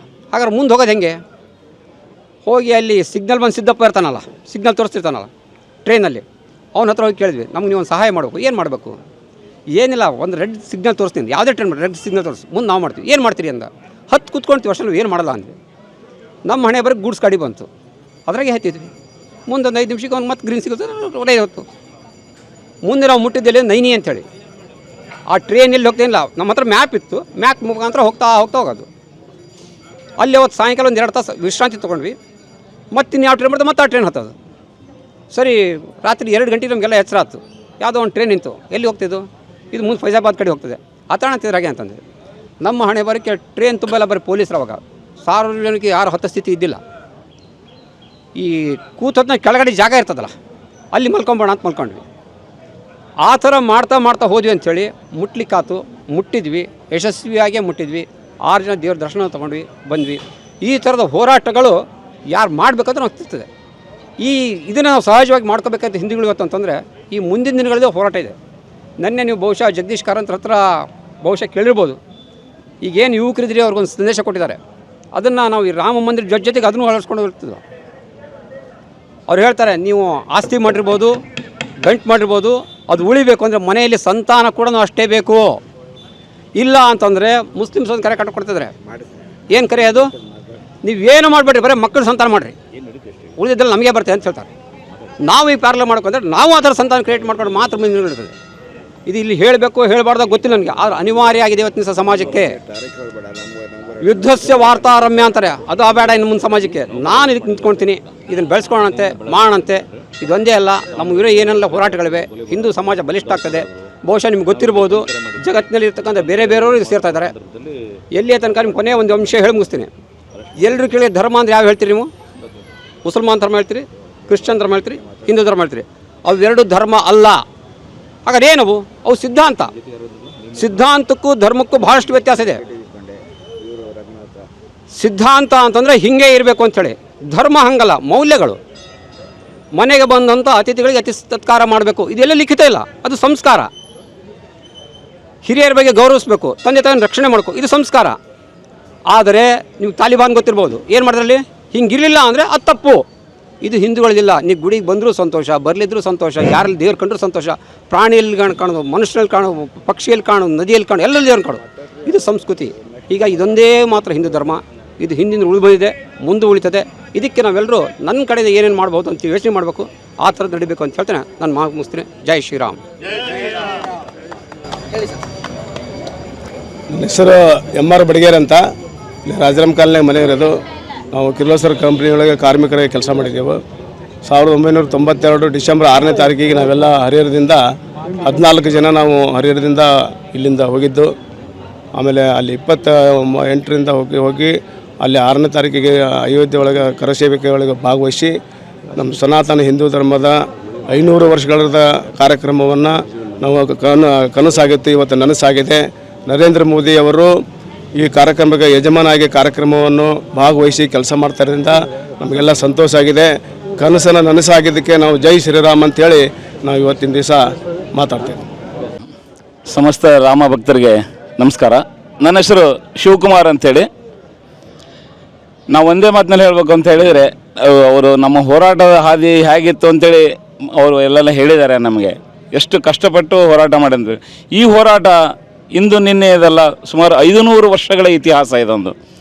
500 ವರ್ಷಗಳ ಕಾಲ ಅದೊಂದು ರಾಮ ಮಂದಿರ ಸಲುವಾಗಿ ನಮ್ಮ ದೇಶದಲ್ಲಿ ನಾವೇ ಹೋರಾಟ ಮಾಡ್ತಕ್ಕಂತಹ ಅನಿವಾರ್ಯ ಪರಿಸ್ಥಿತಿಯಲ್ಲಿ ನಾವು ಹಿಂದೂಗಳು ಇಷ್ಟು ದಿವಸ ಬದುಕಿದ್ವಿ. ಆದರೆ ನಾನು ಹೇಳ್ತಾ ಇದ್ದೀನಿ, ಈಗ ನಾವೆಲ್ಲರೂ ಪುಣ್ಯವಂತರು ಅಂತೇಳಿ. ಯಾಕಂತ ಹೇಳಿದರೆ 500 ವರ್ಷಗಳ ಕಾಲ ಅವರು ಹೋರಾಟವನ್ನು ಮಾಡ್ಕೊತ ಬಂದರು, ಅದನ್ನು ಮುಂದುವರಿಸಿದ್ವಿ. ಆದರೆ ಫಲ ಸಿಗುವಂಥ ಸಂದರ್ಭದಲ್ಲಿ ನಾವಿದ್ದೀವಿ. ಅದಕ್ಕೆ ನಾವೆಲ್ಲ ಪುಣ್ಯವಂತರು ಮತ್ತು ಅದೃಷ್ಟವಂತರು. ನಾವು ಇವ್ರು ಹೇಳ್ದಂಗೆ ನವಂಬರ್ 28ನೇ ತಾರೀಕು ನಾವು ಇಲ್ಲಿ ಬಿಟ್ಟು ಅಯೋಧ್ಯೆಯಲ್ಲಿ ಡಿಸೆಂಬರ್ 6ನೇ ತಾರೀಕಿನಲ್ಲಿ ಕಾರ್ಯಕ್ರಮದಲ್ಲಿ ಏನು ಕರಸೇವೆಯಲ್ಲಿ ಭಾಗವಹಿಸಿ ನಾವು ಅದೇನು ಕಾರ್ಯಕ್ರಮ ಮುಗಿಸ್ಬೇಕು ಎಲ್ಲ ಮುಗಿಸಿ ಡಿಸೆಂಬರ್ 10ನೇ ತಾರೀಕು ವಾಪಸ್ ಬಂದೆವು. 12 ದಿನಗಳ ಕಾಲ ನಾವು ಅಲ್ಲಿ ಏನು ಮಾಡಬೇಕು, ರಾಮನ ಸೇವೆ ಕರಸೇವೆಯನ್ನು ಎಲ್ಲ ಮಾಡ್ಬೇಕು, ಅದೆಲ್ಲ ಮಾಡ್ತಾಯಿದ್ವಿ ಅಲ್ಲಿ. ಅದು ಹಾಗೆ ಆ ಒಂದು ಸಂದರ್ಭದಲ್ಲಿ ನಮಗೊಂದು ಒದಗಿ ಬಂತು. ನಮಗೆ ಅದು ಆ ಸಂದರ್ಭ ಅನ್ನೋದು ಎಲ್ರಿಗೂ ಸಿಕ್ಕಲ್ಲ, ಅದು ನಮಗೆ ಸಿಕ್ತು. ಅದಕ್ಕೆ ನಾವು ಅದೃಷ್ಟವಂತರು ಅಂತ ಹೇಳಿದ್ದು ನಾವು. ಆದರೆ ಮುಂದೆ ಅಲ್ಲಿ ಅದೇನು ಮಾಡಿದ್ವಿ, ಅದಾದ ನಂತರ ರಾಮನನ್ನು ಒಂದು ಏನದು ಸ್ಥಳಾಂತರ ಮಾಡಿದ ಮೇಲೆ ಮತ್ತೆ ಆ ಜಾಗವನ್ನು ಸ್ವಚ್ಛ ಮಾಡಿ ಮತ್ತೆ ರಾಮನವನ್ನು ಅಲ್ಲಿ ನಾವು ಪ್ರತಿಷ್ಠಾಪನೆ ಮಾಡಿದ್ವಿ. ಬೆಳಕರಿದೊಳಗಾಗಿ ಪ್ರತಿಷ್ಠಾಪನೆ ಒಂದು ಹೆಂಗತ್ತದ ಹೋರಾಟ ಅಂತ ಹೇಳಿದರೆ ಅದನ್ನು ವರ್ಣನೆ ಮಾಡಲಿಕ್ಕೆ ಸಾಧ್ಯ ಆಗೋದಿಲ್ಲ. ಅದು ಅನುಭವಿಸಿದಾಗಲೇ ನಮಗೆ ಗೊತ್ತಾಗುತ್ತೆ. ಅಂಥ ಒಂದು ವಿಚಿತ್ರ ಸನ್ನಿವೇಶದಲ್ಲಿ ನಾವಿದ್ವಿ. ಅಲ್ಲಿ ನಮ್ಮಲ್ಲಿ ಇದ್ದದ್ದು ಒಂದೇ ಒಂದು ರಾಮನ ಸೇವೆಯನ್ನು ಮಾಡಬೇಕಿಷ್ಟೇ. ನಮಗೆ ಆ ಹೊತ್ತಿನಲ್ಲಿ ಯಾವ ಕುಟುಂಬದ ಯಾವ ಒಂದು ಇದು ಕೂಡ ನಮ್ಮಲ್ಲಿ ವಿಚಾರ ಇರಲಿಲ್ಲ. ನಮ್ಮಲ್ಲಿ ಬರೀ ಅದು ಒಂದೇ ನಮ್ಮ ತಲೆಯೊಳಗಿದ್ದದ್ದು. ಹೌದಾ? ನಮಗೆ ಸ್ವಚ್ಛವಾಗಿ ಆದೇಶ ಇತ್ತು, ಸಂದರ್ಭ ಬಂದರೆ ಗುಂಡು ಹಾರಿಸಬಹುದು, ಆದರೆ ಎಲ್ಲ ಎದೆಗೊಟ್ಟು ನಿಲ್ಲಬೇಕೆ ಹೊರತು ಬೆನ್ನಿಗೆ ಗುಂಡೇಟು ಬೀಳಬಾರ್ದು. ಇಂಥ ಒಂದು ಸ್ಥಿತಿ ಅಲ್ಲಿತ್ತದು. ಅಂಥ ಒಂದು ಸ್ಥಿತಿ ನಿರ್ಮಾಣ ಸಹಿತ ಅಲ್ಲಿ ಎಂಟಾಗಿದೆ, ಯಾವುದಕ್ಕೂ ನಿಂತ್ಕೊಡ್ಲಿಲ್ಲ. ರಾತ್ರಿ ಎಲ್ಲ ಸ್ವಚ್ಛ ಮಾಡಿ ಗಂಗಾ ನದಿಯಿಂದ ಮತ್ತೆ ಅದನ್ನು ಕ್ಲೀನ್ ಮಾಡಿ ಎಲ್ಲ ಅದನ್ನು ನಂತರ ಅಲ್ಲಿ ಆ ಸ್ಥಳದಲ್ಲಿ ರಾಮನನ್ನು ಮತ್ತೆ ಪ್ರತಿಷ್ಠಾಪನೆ ಮಾಡಿ ಪೇಜಾವರ ಶ್ರೀಮಿಗಳಿಂದ ಮೊದಲನೇ ಪೂಜೆ ಆಯಿತಲ್ಲಿ. ಪೂಜೆ ಮುಗಿದ ನಂತರನೇ ನಾವು ಅಲ್ಲಿಂದ ಹೊರಟಿದ್ದು. ಹೀಗೆ ಅಲ್ಲಿ ನಡೆದಂಥ ಒಂದು ಸಂದರ್ಭ ಅದು. ಆಮೇಲೆ ಇವತ್ತಿನ ದಿವಸ ಮರ್ಯಾದೆ ಪುರುಷೋತ್ತಮನ ಮಹಾನ್ ಒಂದು ಏನು ದೇವಸ್ಥಾನ ಇದೆಯಲ್ಲ, ಆ ದೇವಸ್ಥಾನ ಕೂಡ ಇವತ್ತಿನ ದಿವಸ ಉದ್ಘಾಟನೆ ಆಗ್ತಾ ಇದೆ, ಪ್ರಾಣ ಪ್ರತಿಷ್ಠಾಪನೆ ಇದೆ. ಹೌದಾ? ಈ ಒಂದು ಸಂದರ್ಭದಲ್ಲ, ಇದು ಎಲ್ರಿಗೂ ಸಿಕ್ಕುವಂಥದ್ದಲ್ಲ. ಇದು ಸ್ವತಃ ಅಯೋಧ್ಯೆಯಲ್ಲಿ ಹೋಗಿದಾಗ ಅಲ್ಲಿ ಜನರೇ ಹೇಳ್ತಾ ಇರ್ತಾರಂತೆ, ಎಂಥ ನಾವು ಇವತ್ತಿನ ದಿವಸ ಪುಣ್ಯವಂತರು ನಾವು. ಇಂಥ ಒಂದು ಸಂದರ್ಭ 500 ವರ್ಷಗಳ ಕಾಲ ಯಾರಿಗೂ ಸಿಗಲಿಲ್ಲ. ಅದು ಲಕ್ಷಾಂತರ ಜನರ ಪ್ರಾಣವನ್ನು ತೆತ್ತರ ಆ ಸಂದರ್ಭದಲ್ಲಿ ಸರಿಯೂ ನದಿ ಅನೇಕ ಸಾರಿ ಕೆಂಪಾಯಿತು, ಎಷ್ಟು ಲಕ್ಷ ಹೆಣಗಳು ಬಿದ್ದು ಗೊತ್ತಿಲ್ಲ. ಆದರೆ ಎಲ್ಲರ ಮನಸ್ಸಲ್ಲಿದ್ದದ್ದು ಒಂದೇ ಒಂದು, ನನ್ನ ಪ್ರಾಣ ಹೋದ್ರೂ ಪರವಾಗಿಲ್ಲ, ರಾಮನನ್ನು ನಾವು ಪ್ರತಿಷ್ಠಾಪನೆ ಮಾಡಲೇಬೇಕಲ್ಲಿ, ರಾಮನನ್ನು ಬಂಧ ಮುಕ್ತ ಮಾಡಲೇಬೇಕು. ನಾವು ಆವಾಗಲೇ ನಾವು ಕೂಡ ಇಲ್ಲಿ ಹಿಂದೂಳಾಗಿ ಹುಟ್ಟಿದ್ದಕ್ಕೆ ಸಾರ್ಥಕ ಅಂತ ಹೇಳಿ ಎಲ್ಲರೂ ಆ ಹೋರಾಟದಲ್ಲಿ ಭಾಗವಹಿಸಿದರು. ಅದಕ್ಕೆ ಇಂಥ ಒಂದು ವಿಶೇಷ ಸಂದರ್ಭದಲ್ಲಿ ನಾವು ಸೇರಿದ್ದೀವಿ. ಈ ಸಂದರ್ಭದಲ್ಲಿ ನಾವು ಕೂಡ ಒಂದು ಭಾಗ ಆಗಿದ್ವಲ್ಲ ಅನ್ನೋದೇ ನಮಗೆ ಸಂತೋಷ. ನಿಮಗೆ ಗೊತ್ತಿರ್ಬೋದು, ಆ ಸಂದರ್ಭದಲ್ಲಿ ನಮಗೆ ಫೋನ್ ಇರಲಿಲ್ಲ, ಏನೂ ಇಲ್ಲ, ಟಿ ವಿ ಇಲ್ಲ. ಇನ್ನೊಂದು ಮಾತು ಗೊತ್ತಿರಲಿ, ಡಿಸೆಂಬರ್ 6ನೇ ತಾರೀಕು ವಿವಾದಿತ ಕಟ್ಟಡ ತೆರವಾದ್ರೂ ಸಹಿತನು ಇನ್ನೂ 3 ದಿವಸ DD1ನಲ್ಲಿ ಮಾತ್ರ ಇದ್ದದ್ದು, ಅದರಲ್ಲಿ ತೋರಿಸ್ತಾ ಇದ್ದಾರೆ ಇನ್ನೂ ಏನೂ ಆಗಿಲ್ಲ, ಅಲ್ಲಿ ಹಾಗೇ ಇದೆ ಮಂದಿರ ಅಂತ ಹೇಳ್ತಾ ಇದ್ದಾರೆ, ತೋರಿಸ್ತಾ ಇದ್ದಾರೆ. ಅಂಥ ಸಿಚುವೇಶನ್ ಇತ್ತು. ಆದರೂ ಕೂಡ ಅವೆಲ್ಲವನ್ನು ಎದುರಿಸಿ ನಾವು ಇವತ್ತು ದಿವಸ ಒಂದು ಸ್ವೀಕಾರದ ಹಂತದಲ್ಲಿದ್ದೀವಿ, ಸಂಭ್ರಮ ಪಡ್ತಾ ಇದ್ದೀವಿ. ಬರೀ ನಾವು ಮಾತ್ರ ಅಲ್ಲ, ಇಡೀ ಜಗತ್ತೇ ಸಂಭ್ರಮ ಪಡ್ತಾ ಇದೆ. ಆ ಸಂಭ್ರಮದಲ್ಲಿ ನಾವೆಲ್ಲರೂ ಭಾಗಿಯಾಗಿದ್ದೇವೆ ಅನ್ನೋದೇ ನಮಗೆ ತುಂಬ ಸಂತೋಷ ಆಗ್ತಾ ಇದೆ. ತಮ್ಮೆಲ್ಲರಿಗೂ ವಂದಿಸಿ ನನ್ನ ಮಾತು ಮುಗಿಸ್ತಾ ಇದ್ದೇನೆ. ಜೈ ಶ್ರೀರಾಮ್. ಜೈ ಶ್ರೀರಾಮ್. ಚಂದ್ರಶೇಖರ್, ಮೂಲತಃ ಹರಿಹರ, ಆದರೆ ಉದ್ಯೋಗಕ್ಕಾಗಿ ನಾನೀಗ ಕೋಲಾರದಲ್ಲಿ ಕೆಲಸ ಮಾಡ್ತಾಯಿದ್ದೀನಿ. ಹೋಗುವಂಥ ವಾತಾವರಣ ಹೇಗಿತ್ತಂತಂದರೆ, ನಾವುಗಳೆಲ್ಲ ಇಡೀ ನಮ್ಮ ಪರಿವಾರದಿಂದ ಹೋಗ್ಬೇಕಂತ ಆಗಿತ್ತು. ಆಗ ನಾನು ಭಾರತೀಯ ಮಜ್ದೂರ್ ಸಂಘದ ಸಂಯೋಜನೆಗೊಂಡಂಥ ಮೈಸೂರು ಕಿರ್ಲೋಸ್ಕರ್ ಮಜ್ದೂರ್ ಸಂಘದಲ್ಲಿ ಇದ್ದೆ. ಆಗ ಅಲ್ಲಂಪಲ್ಲಿ ವೆಂಕಟರಾಮ್ ಅವರು, ನಾನು ಅದೇ ಸಂದರ್ಭದಲ್ಲಿ ನಾನು ಬೆಂಗಳೂರು ಆಫೀಸ್ಗೆ ಹೋಗಿದ್ದೆ. ಆವಾಗ ಅವರು ಹೋಗ್ಬೇಕಾದ್ರೆ ನಮಗೆಲ್ಲ ಹೇಗೆ ಹೋಗಬೇಕು ಅನ್ನೋದ್ರ ಬಗ್ಗೆ ಒಂದು ನಿರ್ದೇಶನ ಕೊಟ್ಟಿದ್ದರು. ಹಿಂದ್ಗಡೆಗೆಲ್ಲ ಹಿಂದ್ಗಡೆ ಬ್ಯಾಗ್ ಹಾಕ್ತಾರಲ್ಲ, ಆ ಥರ ಬ್ಯಾಗೇ ಇರಬೇಕು, ಜಾಸ್ತಿ ಬಟ್ಟೆಗಳು ಇರಬಾರ್ದು, 2 ಅಥವಾ 3 ಜೊತೆ ಮಾತ್ರ ಬಟ್ಟೆ ಇರಬೇಕಂತೆಲ್ಲ ಹೇಳ್ತಾಯಿದ್ರು. ಆವಾಗ ಅದನ್ನು ಖರೀದಿ ಮಾಡ್ಲಿಕ್ಕೆ ನಾನು ಕರ್ಕೊಂಡು ಹೋದರು. ಅಲ್ಲ ಆದಮೇಲೆ ನಾನು ಹೊರಡೋದ್ರ ಬಗ್ಗೆ ನಿಶ್ಚಯ ಆಗಿರಲಿಲ್ಲ. ಆವಾಗ ಅವರು, ನೀವು ಹರಿಹರದಿಂದ ಮೈಸೂರು ಕಿರ್ಲೋಸ್ಕರ್ ಮಜ್ದೂರ್ ಸಂಘ ನೀವು ಹೊರಡಬೇಕಲ್ಲ ಅಂದರು. ಅವಾಗ ನಾವು ಇಲ್ಲ ಅನ್ನೋ ಪರಿಸ್ಥಿತಿಯೇ ಇಲ್ಲ, ಯಾಕಂದರೆ ಅವ್ರ ಮಾತಂದ್ರೆ ಹಾಗಿತ್ತು ಅವರು. ಹಾಗಾಗಿ ಅವ್ರ ಜೊತೆ ನಾವು ಹೊರಡೋ ಸಂದರ್ಭ ಬಂತು. ಆವಾಗ ಇಲ್ಲಿ ಹೊರಡಬೇಕಾದ್ರೆ ಹರಿಹರದಲ್ಲಿ ಹೇಗಿತ್ತು ವಾತಾವರಣ ಅಂತ ಹೇಳಿದ್ರೆ, ರೈಲ್ವೆ ಸ್ಟೇಷನಲ್ಲಿ ಎಲ್ಲ ಜನ ಸೇರಿದ್ದಾರೆ, ಮ್ಯಾಕ್ಸಿಮಮ್ ಜನ ಸೇರಿದ್ದಾರೆ, ವಾತಾವರಣ ನಿರ್ಮಾಣ ಆಗಿದೆ. ಆವಾಗ ಚಿದಂಬರ ಶಾಸ್ತ್ರಿ ಅವರಿದ್ದರು. ಒಂದು ಮೂಲೆಯಲ್ಲಿ ಕೂತ್ಕೊಂಡು ನಮಗೆಲ್ಲ ಒಂದು ಅವಲಕ್ಕಿಯ ಒಂದು ಗಂಟು ಕೊಟ್ಟರು, ಹೋಗ್ಲಿಕ್ಕೆ ತಿನ್ಲಿಕ್ಕೆ ಏನಾರು ಇರಲಿ ಅಂಥೇಳಿ. ನಮಗೆಲ್ಲರೂ ಟಿಕೆಟ್ ತೊಗೊಂಡು ಹೋಗ್ಬೇಕಂತ ಇತ್ತು, ಹಾಗೆ ಯಾರೂ ಹತ್ತೋಂಗಿರಲಿಲ್ಲ. ಸೊಲ್ಲಾಪುರ ತನಕ ಮಾತ್ರ ಟಿಕೆಟ್ ಇತ್ತು ಆ ಟ್ರೈನಿಗೆ. ಸೊಲ್ಲಾಪುರದಲ್ಲಿ ತನಕ ಟಿಕೆಟ್ ತೊಗೊಂಡ್ವಿ. ಸೊಲ್ಲಾಪುರ ಹತ್ರ ಮುಟ್ಟೋ ಅಷ್ಟೊತ್ತಿಗೆ ಅಲ್ಲಿ ಏನು ರೈಲ್ವೆ ಇಲಾಖೆ ಸ್ಟಾಪ್ನವರೇ ಬಂದು ಹೇಳ್ತಾರೆ, ಅಲ್ಲಿ ಜನ ಜಾತ್ರೆ ನೋಡಿ ಇಷ್ಟು ಜನಕ್ಕೆ ನಮಗೆ ಟಿಕೆಟ್ ಕೊಡೋಕ್ಕೆ ಸಾಧ್ಯನೇ ಇಲ್ಲ, ಮುಂದೆ ಬರೋ ಟ್ರೈನಲ್ಲಿ ನೀವು ಹತ್ಕೊಂಡು ಹೋಗ್ಬಿಡೋದು ಅಂತ ಹೇಳ್ಬಿಟ್ರು. ಹೇಗೆ ಮುಂದೆ ಬರೋ ಟ್ರೈನಲ್ಲಿ ಹತ್ಕೊಂಡು ಹೋದ್ವಿ. ಅಲ್ಲಿ ಹೋದಾಗ ಕರಸೇವೆ ಮಾಡಬೇಕು, ಏನು ಮಾಡಬೇಕು, ಅಲ್ಲಿ ನಮಗೆ ಸಮಸ್ಯೆ. ಇವರೇನಪ್ಪ ಅಂದರೆ ದಿನ ನಮ್ಮನ್ನು ಕರ್ಕೊಂಡು ಹೋಗೋದು ಸರಿಯೋದಕ್ಕೆ, ಅಲ್ಲಿಂದ ಒಂದು ಹಿಡಿ ಮಣ್ಣು ತೊಗೊಂಬರೋದು, ಅಲ್ಲಿ ದೇವಸ್ಥಾನ ಹತ್ರ ಹಾಕೋದು. ಅವ್ರಿಗೆ ಇಷ್ಟು ಮಾಡೋಕ್ಕೆ ಯಾಕೆ ನಾವು ಅಲ್ಲಿಂದ ಇಲ್ಲಿ ಬರಬೇಕಾಗಿತ್ತು ಅಂತ ಹೇಳ್ತಾ ಇದ್ವಿ. ಜನ ಸಾಗರ ಕೂತ್ಬಿಟ್ಟಿದೆ. ಸಂಘದ ಶಿಸ್ತು ಹೇಗಿತ್ತು ಅನ್ನೋದಾಗ ಅಲ್ಲೊಂದು ಒಂದು ಉದಾಹರಣೆ ಕೊಡ್ತೀನಿ ಅಷ್ಟೇ ನಿಮಗೆ. ಏನಂತ ಹೇಳಿದ್ರೆ, ಪೊಲೀಸರು ಸಿಕ್ಕಾಪಟ್ಟೆ ನಿಂತಿದ್ದಾರೆ ಆ ವಾತಾವರಣದಲ್ಲಿ. ಆವಾಗ 1 2 3 ಏಕ್ ಪೃಷ್ಠ ಹಾಗೆ ಅನ್ನೋರು, ಕೂತಲ್ಲೇ ಒಂದು ಹೆಜ್ಜೆ ಮುಂದೆ ಬರ್ತಿದ್ವಿ. ಪೊಲೀಸರಿಗೆ ಗೊತ್ತಲ್ಲ ಯಾರು ಹೇಳ್ತಿಲ್ಲ, ಯಾರು ಬರ್ತಿಲ್ಲ, ಮುಂದೆ ಬರ್ತಾ ಇದ್ದಾರೆ ಇವರು ಅಂತೇಳಿ. ಯಾಕಂದರೆ ಅದೊಂದು ಆದೇಶ ಆಗಿಬಿಟ್ಟಿದ್ದಾಗಲೇ. ನಾವು ಅಲ್ಲಿ ತನಕ ಹೋಗ್ಬೇಕು, ಹೇಗೆ ಹೋಗ್ಬೇಕು, ನುಕ್ಕೊಂಡು ಹೋಗ್ಬಿಟ್ಟು ಗಲಾಟೆ ಆಗುತ್ತೆ. ಕುತ್ಕೊಂಡು ಹೋಗ್ಬೇಕು, ಹೇಗೆ ಹೋಗೋದು, 1 2 3 ಏಕ್ ಪೃಷ್ಠ ಹಾಗೆ ಅನ್ನೋರು, ಸಟ್ಟ ಒಂದು ಪಟ್ಟಂದು ಮುಂದೆ ಕೂತ್ಕೊಂಡ್ಬಿಡೋದು. ಪೊಲೀಸರಿಗೆ ಆ ಕಡೆ ನೋಡಿದ್ರೆ ಹೇಗೆ ಬಂದರು ಮುಂದೆ ಅಂತಿದ್ರು. ಹೀಗೆ ಮಾಡ್ತಾ ಮಾಡ್ತಾ ಒಂದು ವಾತಾವರಣ ನಿರ್ಮಾಣ ಆಗಿತ್ತು. ಅವಾಗ ಇವರು ಅವಲೇ ಹೇಳಿ ಶಿವಕುಮಾರ್ ಸೊಟ್ಟಪ್ಪನವರು, ನಮ್ಮ ಅಲ್ಲಿ ಯಾರೇ ಬಂದ್ರೂ ಹುಡುಕಿ ತೆಗೆಯೋದಕ್ಕೆ ಎಷ್ಟು ಈಜಿ ಇತ್ತು ಅಂದರೆ, ನಮ್ಮಲ್ಲಿ ವಿಭಾಗ ಅಂತ ಬೇರೆ ಬೇರೆ ಶಿವಮೊಗ್ಗ ವಿಭಾಗ, ಆಮೇಲೆ ತುಮಕೂರು ವಿಭಾಗ, ಈ ಥರ ಸುಮಾರು 6-7 ವಿಭಾಗ ದಕ್ಷಿಣ ಪ್ರಾಂತದಲ್ಲಿ ವಿಭಾಗಶಃ ನಮ್ಮನ್ನಲ್ಲಿ ವಸತಿ ವ್ಯವಸ್ಥೆ ಮಾಡಿದರು. ವಸತಿ ವ್ಯವಸ್ಥೆ ಯಾರಾದರೂ ಯಾವ ಊರಿಂದ ಬಂದಾರ ಅಂತ ಕೇಳಿದ್ರೆ ಅವ್ರು ಹೋಗಿ ನೋಡಿಬಿಟ್ಟು ಸಾಕು ಅಲ್ಲಿ ಸಿಗ್ತಿದ್ದ ವ್ಯಕ್ತಿ. ಅಂದರೆ ಅಷ್ಟು ವ್ಯವಸ್ಥೆ ಮಾಡಿದ್ರು. ಒಂದು ಟೆಂಟು ಮತ್ತು ಜೊತೆಗೆ ಒಂದು ಭತ್ತದ ಹುಲ್ಲು ಸಮೇತ ಹಾಕಿ ಇಟ್ಟಿದ್ರು, ಅಲ್ಲಿ ಮಲಗೋದಕ್ಕಷ್ಟೇ. ವಾತಾವರಣ ಹೇಗಿತ್ತು ಅಂತ ಹೇಳಿದ್ರೆ, ಮೊದಲನೇ ಸರಿ ಹೋದಾಗ ಭಾರಿ ಸಂಘರ್ಷದ ವಾತಾವರಣ ಇತ್ತು. 2ನೇ ಸರಿ ವಾತಾವರಣ ಆದಾಗ ಸ್ವಲ್ಪ ಅದು ಬಿಗಿಯಿತ್ತು. ಯಾಕಂದರೆ ಆವಾಗ ಅಲ್ಲಿ ಕಲ್ಯಾಣ ಸಿಂಗ್ ಸರ್ಕಾರ ಇತ್ತು. ಡಿಸೆಂಬರ್ 6 ತನಕ ಒಂದು ವಾತಾವರಣ ಇದಿರಲಿಲ್ಲ. ಏನು ಆವಾಗ ನರಸಿಂಹರಾವ್ ಸರ್ಕಾರ ಕೇಂದ್ರದಲ್ಲಿ, ಆಗ ರಾಜ್ಯದಲ್ಲಿ ಕಲ್ಯಾಣ ಸಿಂಗ್ ಸರ್ಕಾರ. ಆವಾಗಲೇ ಅದ್ವಾನಿಯವರು ಸಹಿತನು, ಆಮೇಲೆ ಕಲ್ಯಾಣ ಸಿಂಗ್ ಅವರು ಕೇಂದ್ರ ಸರ್ಕಾರಕ್ಕೆ ಒಂದು ಇದು ಕೊಟ್ಟಿರ್ತಾರೆ ಅಫಿಡೇಟಲ್ಲಿ, ನಾವು ಯಾವುದೇ ಕಾರಣಕ್ಕೂ ಇರೋ ಸ್ಥಿತಿ ಯಥಾಸ್ಥಿತಿಯನ್ನು ನಾವು ಕಾಪಾಡ್ಕೊಂಡು ಹೋಗ್ತೀವಿ, ಸ್ಟೇಟಸನ್ನು ಯಾವುದೇ ಥರಕ್ಕೆ ಹಾಳು ಮಾಡೋದಿಲ್ಲ ಅಂತೇಳಿ ಬರೆದು ಕೊಟ್ಟಿರ್ತಾರೆ. ಆದರೆ ಪರಿಸ್ಥಿತಿ ಸಾಯಂಕಾಲ 6 ತನಕ ಏನಾಗೋದಿಲ್ಲ, ಸಾಯಂಕಾಲ 6 ಮಧ್ಯಾಹ್ನ ಸುಮಾರಿಗೆ ಶುರು ಆಗುತ್ತೆ ಗಲಾಟೆ. ಆವಾಗ ಎಂಥ ವಾತಾವರಣ ಅಂತಂದರೆ, ನಾನು ಬಿದ್ದರೂ ಸರಿ, ಎದ್ದರೂ ಸರಿ, ಸತ್ರೂ ಸರಿ, ಬಿಡಿಸ್ಲೇಬೇಕು ಅನ್ನೋ ವಾತಾವರಣ ನಿರ್ಮಾಣ ಆಗುತ್ತೆ. ಆ ವಾತಾವರಣದಲ್ಲಿ ಆವಾಗ ಜನ ಅದನ್ನು ಕೈಗೆತ್ಕೊಳ್ತಾರೆ. ಆವಾಗ ನಮ್ಗೆ ಗೊತ್ತಾಯಿತು, ಯಾವಾಗಲೂ ನಾವು ರೇಡಿಯೋ ವಾತಾವರಣ ಹೇಗಿರುತ್ತೆ, ಅಯೋಧ್ಯೆ ಮೇ ಪರಿಸ್ಥಿತಿ ಶಾಂತ ಅಂತ ಹೇಳ್ತಿರ್ಬೇಕು, ಒಂದೊಂದೇ ಬೀಳ್ತಾ ಇತ್ತು. ಅವಾಗ ಅನ್ನಿಸ್ತು, ಓ ಏನಪ್ಪ ಇದು ಸುದ್ದಿಗಳು ಹೇಗೆ ಇಡೀ ದೇಶದಲ್ಲಿ ಶಾಂತಿಯನ್ನು ಕಾಪಾಡಬೇಕು, ಕೆಲವು ಸರಿ ಸುದ್ದಿಗಳನ್ನ ಹೇಗೆ ಮಾತಾಡಬೇಕು ಅನ್ನೋಂಥ ಆಗತ್ತೆ ಅನ್ನೋ ಗೊತ್ತಾಗುತ್ತೆ. ಅಲ್ಲಿ ಊಟದ ವ್ಯವಸ್ಥೆ ಅದರ ವ್ಯವಸ್ಥೆ ಬಗ್ಗೆ ಸ್ವಲ್ಪ ವ್ಯತ್ಯಾಸ ಇರ್ತಿರಲಿಲ್ಲ ಎರಡನೇ ಸರಿ ಇದ್ದಾಗ. ಆಮೇಲೆ ವಾಪಸ್ ಪರಿಸ್ಥಿತಿ ಸಾಯಂಕಾಲ ಅಷ್ಟೊತ್ತಿಗೆ ಎಲ್ಲ ಬಿದ್ದೋಯ್ತು, ಪರಿಸ್ಥಿತಿ ಬಹಳ ಗಂಭೀರ ಆಯಿತು.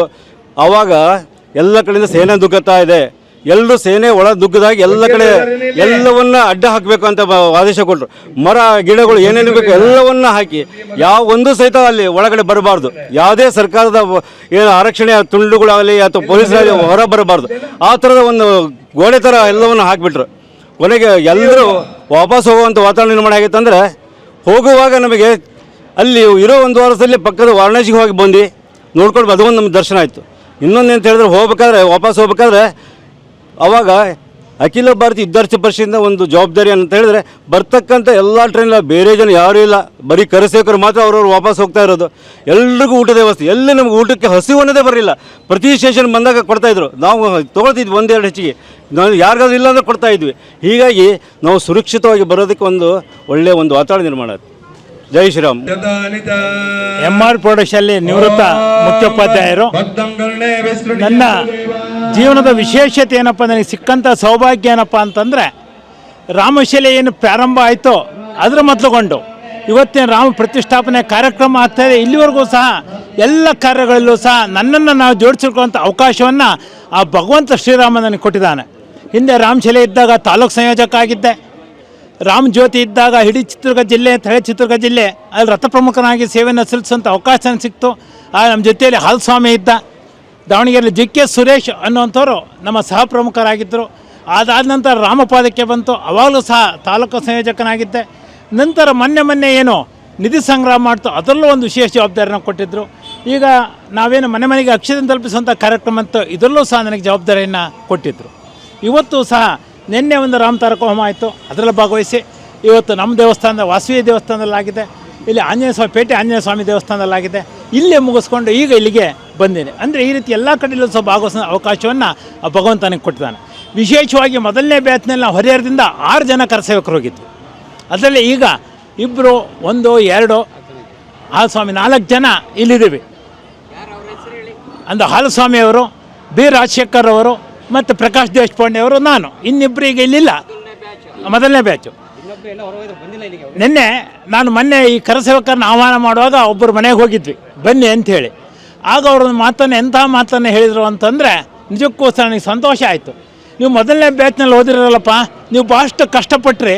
ಯಾಕಂದ್ರೆ ಮುಲಾಮ್ ಸಿಂಗ್ ಯಾದವ್ ಇದ್ದರು, 2ನೇ ಬ್ಯಾಚ್ನಲ್ಲಿ ನಾವು ಹೋದ್ವಿ, ನಮಗೆಲ್ಲ ಪಿಕ್ನಿಕ್ ಆಗಿತ್ತದು, ವಾಯು ಸಂಚಾರಕ್ಕೆ ಹೋದಂಗೆ ಆಗಿತ್ತು, ಅಷ್ಟೊಂದು ವ್ಯವಸ್ಥೆ ಇತ್ತು. ನಿಮಗೆ ವಾಪಸ್ ಬಂದಿದ್ದು ರಾಮ ನಿಮ್ಮನ್ನು ಸುರಕ್ಷಿತವಾಗಿ ಕರೆಸ್ಕೊಳ್ಬೇಕು ಅಂತ ಯೋಚನೆ ಇತ್ತು ಅನ್ನೋ ಕಾರಣಕ್ಕಾಗಿ ನಿಮ್ಮನ್ನು ಕರೆಸ್ಕೊಂಡಿದ್ದಾನೆ ಶೆಟ್ರೆ. ಇನ್ನೂ ಸೇವೆ ಮಾಡುವಂಥ ಅವಕಾಶ ಇತ್ತು, ನಿಮಗೆ ಮಾಡಿಸ್ಬೇಕು ಅಂಥೇಳಿ ಮಾಡಿಸ್ಕೊಂಡು ಎಲ್ಲವನ್ನು ಸುಲಭವಾಗಿ ನಡೆಸಿದ್ದೀರಾ, ಬನ್ನಿ ಅನ್ನುವಂಥ ಮಾತನ್ನು ಹೇಳಿದರು. ವಿಶೇಷ ಅನುಭವಗಳನ್ನು ಹೇಳಬೇಕು. ನಾವು ಮೊದಲನೇ ಬ್ಯಾಚ್ನಲ್ಲಿ ಹೋದಾಗ ಅಂತಂದರೆ ನಾವು ಎಲ್ಲಿ ವಾರಣಾಸಿಯಿಂದ ರೌಂಡ್ ಟಿಕೆಟ್ ತೊಗೊಂಡಿದ್ವಿ, ಅಯೋಧ್ಯೆಗೆ ಟಿಕೆಟ್ ತೊಗೊಂಡಿದ್ದಿಲ್ಲ, ನಮ್ಮ ಇನ್ಸ್ಟ್ರಕ್ಷನ್ ಇತ್ತು ಸಂಘದಿಂದ, ನೀವು ವಾರಣಾಸಿ ಟಿಕೆಟ್ ತೊಗೋಬೇಕು, ವಾಪಸ್ ಬರುವಂಥ ರೌಂಡ್ ಟಿಕೆಟ್ ತೊಗೋಬೇಕು ಅಂಥೇಳಿ. ಯಾಕೆಂದರೆ ಎಲ್ಲಿ ಎತ್ತುತ್ತೀವಿ ಎಲ್ಲಿ ಇಳ್ತೀವಿ ನಮಗೆ ಗೊತ್ತಿರಲಿಲ್ಲ. ಅಲ್ಲಿ ಎಲ್ಲೆಲ್ಲಿ ಅರೆಸ್ಟ್ ಮಾಡ್ತಾರೆ ಅಂತ ಸುದ್ದಿ ಬರ್ತಿತ್ತು.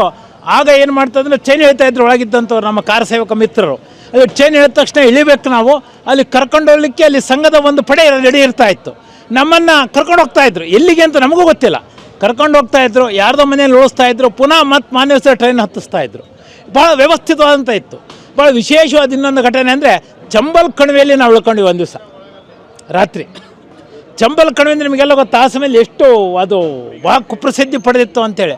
ಆದರೆ ರಾಮನ ದಯೆ ಅಲ್ಲೂ ನಮಗೇನು ಆಗಲಿಲ್ಲ.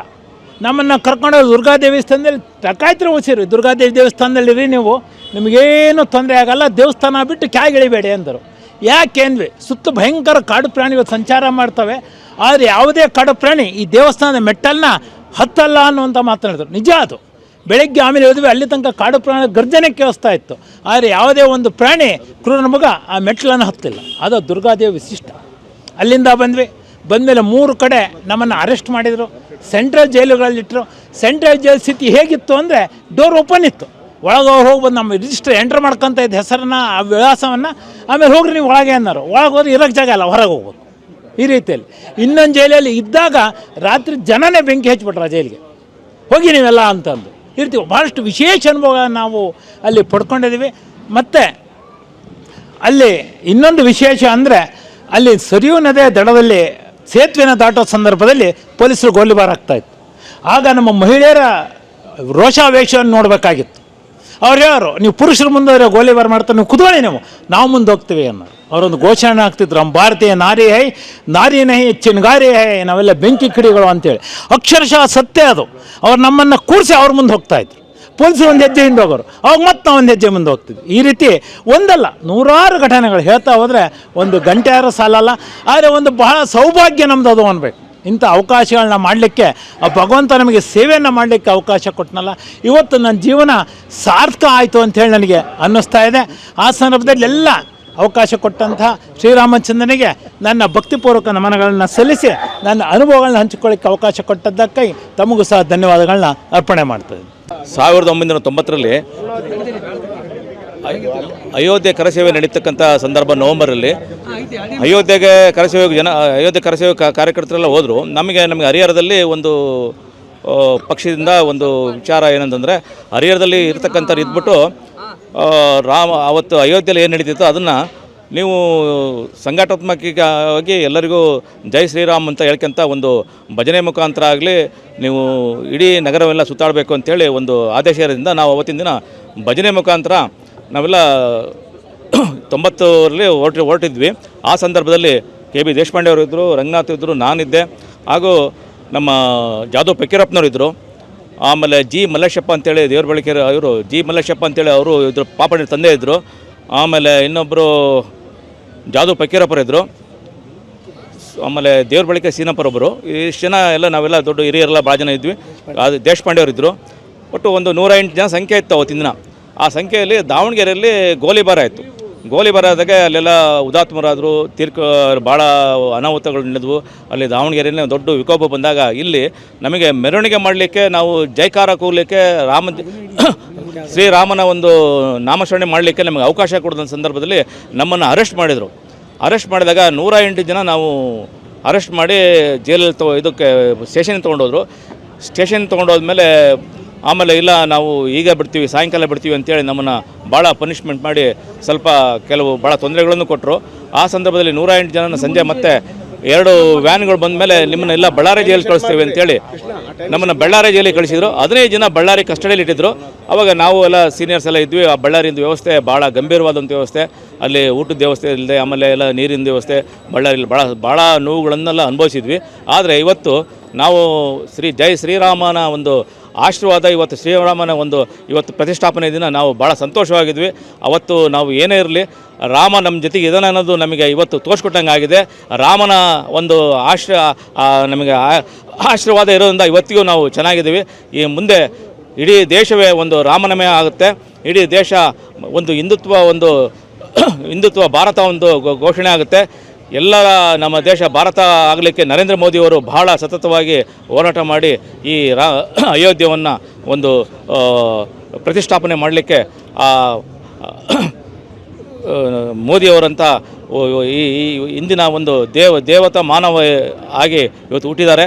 ಮುಂದೆನೂ ಅವರು ಪ್ರಧಾನಮಂತ್ರಿಯಾಗಿ ಶ್ರೀ ನರೇಂದ್ರ ಮೋದಿಯವರು ಮುಂದೆ ನಮ್ಮ ಭಾರತವನ್ನು ಇಡೀ ಹಿಂದುತ್ವವನ್ನು ಮಾಡಲಿಕ್ಕೆ ಅವರು ಹೊರಟಿದ್ದಾರೆ. ಹಾಗೆ ನಮ್ಮದು ಮತ್ತೆ ಭಾರತ ಹಿಂದುತ್ವ ರಾಷ್ಟ್ರ ಆಗುತ್ತೆ ಅಂತ ನನ್ನ ಒಂದು ಕಲ್ಪನೆ ಇದೆ.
ಭಾರಿ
ಜೈ ಶ್ರೀರಾಮ್.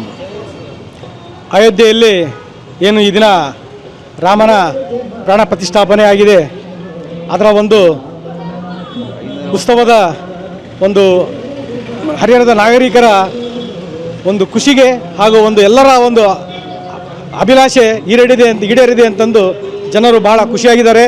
ಆ ಒಂದು ಖುಷಿಯಲ್ಲಿ ಏನು ಹರಿಯಾಣದಲ್ಲಿ ಈ ದಿನ ಬಂಗಾರದ ಅಂಗಡಿ ಮತ್ತು ಗಿರಿವಿ ಲೇವಾದೇವಿ ಅಂಗಡಿಯ ವತಿಯಿಂದ ಈ ದಿನ ಏನು ಹರಿಯಾಣದ ಸಮಸ್ತ ನಾಗರಿಕರಿಗೆ ಈ ರಾಮನ ಪ್ರಾಣ ಪ್ರತಿಷ್ಠಾಪನೆ ದಿನ ಆಗಿದ್ದ ಒಂದು ನೆನಪಿಗೆ ಒಂದು ಪ್ರಸಾದವನ್ನು ವಿನಿಯೋಗ ಮಾಡ್ತಾ ಇದ್ದೇವೆ.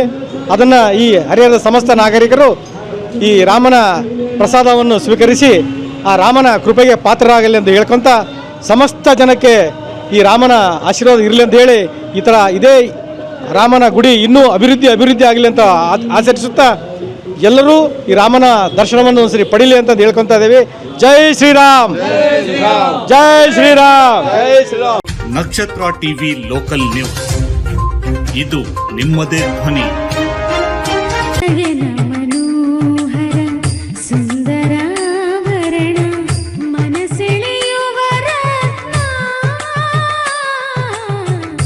ನವರತ್ನ ಜ್ಯುವೆಲರ್ಸ್, ತೇಲ್ಕರ್ ಬೆಳ್ಳಿ ಬಂಗಾರದ ಅಂಗಡಿ, ಸಾಂಪ್ರದಾಯಿಕ ವಿನ್ಯಾಸದ BIS ಹಾಲ್ಮಾರ್ಕ್ ಆಭರಣಗಳು, ಮುಖ್ಯ ರಸ್ತೆ, ಹರಿಹರ.